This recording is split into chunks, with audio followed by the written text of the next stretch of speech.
চলুন আমার সাথে গাছ থেকে মরিচ ছিঁড়ে নিয়ে আসি।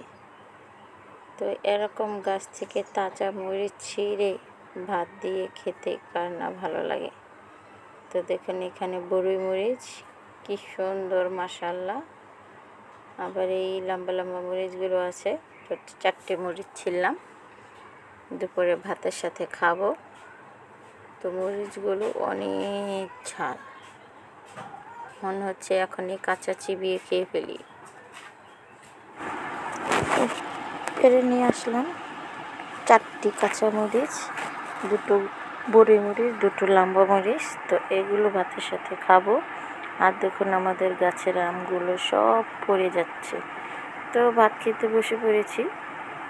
তো এই মরিচ নিয়েছি 2টো। তো কী রান্না করেছে মা দেখায়। এলো পুঁটি শুটকি ভর্তা, মা হাতে পুঁটি শুটকি দিয়েছিল। তো ভর্তা দিয়ে গরম ভাতের সাথে খেতে তো খুবই মজা। এই হলো কাঁচামরিচ দিয়ে এখন আমি খাবো, একটু একটু করে কামড় দিয়ে খাবো। আর সাথে আছে একটি স্পেশাল মজার তরকারি। আর কাঁচামরিচটা এত সুন্দর ঘ্রাণ, আর ঝালও আছে প্রচুর, লাজবাব। তো এই দেখুন মজার একটা খাবার, সেটা হলো উজুরি। মাকে বাসা আসার আগে মাকে বলছিলাম উজুরির কথা। তো দেখুন মা উজুরি নিয়ে এসেছে আমি আসার পরেই। তো আজকে রান্না করেছে, সাথে আছে আম ডাল, পাতুরি। তো উজুরি দিয়ে আমি মজা করে আজকে ভাত খাবো। আম ডাল আর পাতুরি নেওয়া হয়নি।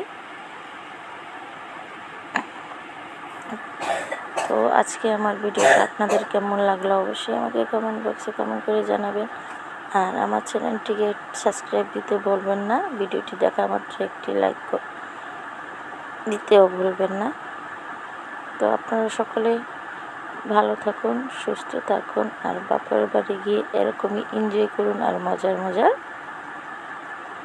খাবার খান। তো উজুরিটা ভুনা করা হয়েছে, খুবই অসাধারণ। তো মরিচটা অল্প খেয়েছি, খুবই ঝাল, বেশি খেতে পারিনি। তারপরও খাচ্ছি, অর্ধেকটা শেষ করতে পেরেছি, পুরোটা আমি শেষ করতে পারিনি।